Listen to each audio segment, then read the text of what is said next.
እንኳን ደህና መጣ። አመሰግናለሁ። እንኳን ደህና ቆያችሁ። እስኪ ራስን አስተዋውቀን። ከፈለኝ አበበ እባላለሁ። ኢምፓክት ተማሪ። እንዴት ስለ ኢምፓክት ሴሚናር አወቅ? እንዴት መጣ? ኢምፓክት በአጋጣሚ ሆኖ አሁን በፊት አውቀዋለሁ። በተለያዩ ቪዲዮዎችን ያሽን ቪዲዮዎች አይቻቸዋለሁ እና ስናይ ደግሞ በጋራ ነበር። በአጋጣሚ ሆኖ ስናይ የነበረው ከአንዳንድ ጓደኞቻችን ጋር በግሩፕ ሆኖ ጭምር ነበር ያየናቸው። አንዳንዴም እንዲህ ማለፍ ሲል ቃልጎይ ጭምር እየያዝን ነበር። እንትን ቪዲዮዎቹን ስንመለከት የነበረው ማስታወሻ እየያዝን አሪፍ እንትን ነበርና ለህይወት ልምዶቻችን ይጠቅሙ ስለነበረ እንደዛ ነው እንትን ስንል ከዛ በኋላ በአጋጣሚ ሆነን ብዙ ሆነን ለመምጣት ነበር ያቀድነውና ግን በስራ ጫና መደራረብ ምክንያት አልቻልንም። እኔ በአጋጣሚ የመጀመሪያው ዙር ተሳታፊ ሆንኩ ማለት ነው ከጓደኞቼ። ምን ትምህርት አገኘህበት? ምን ተማርክ? በመጀመሪያ እኔ አሹን ላመሰግነው ፈልጋለሁ። አሹ ማለት በጣም ለየት የሚያደርገው ባህሪው እንደነገረንም ከኤክስፒሪየንሱ ትክክለኛ አስተማሪ ለማስተማር የተፈጠረ አይነት ሰው ነውና እሱን ላመሰግነው ፈልጋለሁ። ከዛም ባለፈ አሹ ጋር ያለውን ነገር አሁን ብቻውን እንደዚህ ያለ ባለፈው በነገረን መሰረትም ጭምር ሰፋ ባለ ሁኔታ እንትን ቢል ብዙ ኢትዮጵያውያኖችን ህይወት ይቀይራል የሚል እንትን ነው የሚሰማኝና ሪሊ በዛ መንገድ ቢሄድ የሚል እምነት አለኝ። ሌላው እኛ እንግዲህ ወደዚህ ስመጣ ብዙ ስሜቶች አሉ የሚሰማ ነገሮች እና እነዛን ነገሮች ቢያንስ አንዳንዶቹን ኦርደር እንድታደርጋቸው ያግዛል። አንዳንዶቹን ደግሞ በትክክል ፊል እንድታደርጋቸው የሚያግዙ ነገሮች አሉ። አንዳንዶቹን ደግሞ በትክክል አድምጠህ እንድትሄድባቸው የሚያደርግ ነገር አለና እዚህ በመምጣት ያገኘኋቸው ነገሮች እነዚህ ናቸው። ራዕዮች ነበሩኝ። እነዛን ራዕዮች በትክክል የኔ ናቸው የሚል ኢቫሉዌሽን እንደወስድ አድርጎኛል። ከቪዲዮ ውጪ በአካል መምጣቱ ምን ልዩነት አለ? ልዩነት አለው። ምንድነው ልዩነቱ? ምንድነው መሰለ ፌስ ቱ ፌስ ስታደርገውና አንድ ነገር በዛ ደግሞ በሶስተኛው ወገን በኩል ስታየው ልዩነት አለው። ራሱን የቻለ ልዩነት አለው። አንደኛ አቴንሽን ሙሉ በሙሉ አሰጠው። በሁለተኛ ነገ የሚል ስሜት ይሰማሃል እዛኛው ላይ ስትሆን። እዚህኛው ላይ ግን አንደኛ ፕሮግራም ታደርጋለህ። አንደኛ ፕሮግራሙን የምታደርገው እዚህ ለምትመጣበትም ራሱን የቻለ ፕሮግራም ታደርጋለህ። ሁለተኛ ደግሞ ይብዛም ይነስም ከፍለህበታል።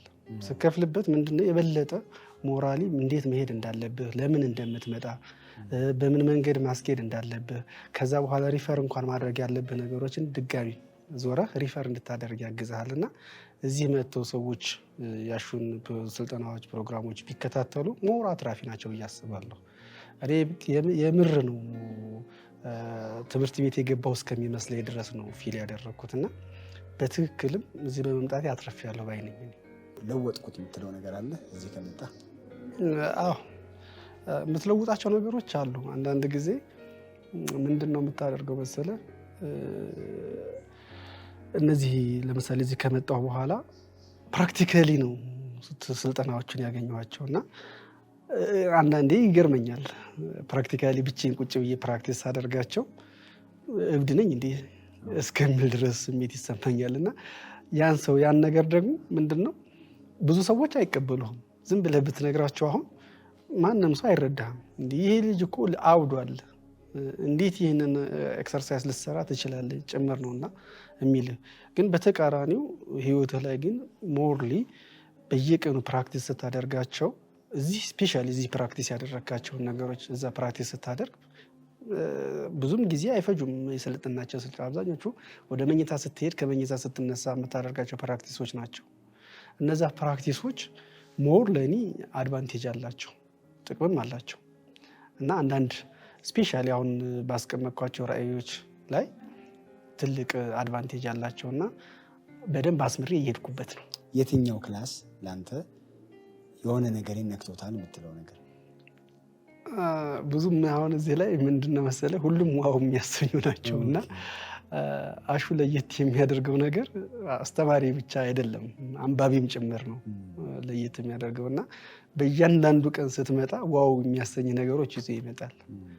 እነዛ ደግሞ አሁን በህይወት እንትን ውስጥ ይሄን ያህል በዚህ ሰከንድ በዚህኛው ደቂቃ የምትለው አይደለም።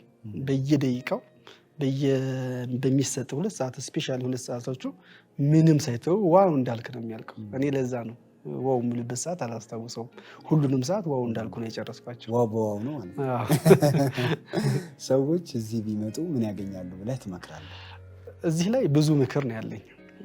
አንደኛ አሁን የኛ ማህበረሰብ ወይ ደግሞ ስፔሻሊ እንደ ኢትዮጵያ እንዲህ ያሉ ነገሮች የተለመዱ አይደሉም። ስፔሻሊ እንደ አሹ አይነት ስልጠናዎች እንደዚህ ልምድ እንደዚህ በደንብ በስፋት የሚሰራጩ አይደሉም። ሁለተኛ ደግሞ ሰዎች አቀባበላቸው ይለያል። ሰዎች መጥተው ይሄንን ኤክሰርሳይዝ ቢያደርጉ ምናልባት 2 መንገድ 3 መንገድ ከዛም ካለፈ 4 መንገድ ውስጥ ያሉ ሰዎች አንድ መንገድ እንዲመርጡ ያግዛቸዋል የሚል እምነት አለኝ። ያም አንድ መንገድ ምንድነው? ቪዥን ወይ ደግሞ ራዕይና ራዕይ ብቻ ነው። ራዕዩን ሰው ከኖረ ደግሞ እኔ በአጋጣሚ ሆኖ ሌሎች ማሳካት የማይችላቸው ነገሮች አሉ ብዬ አላምንም።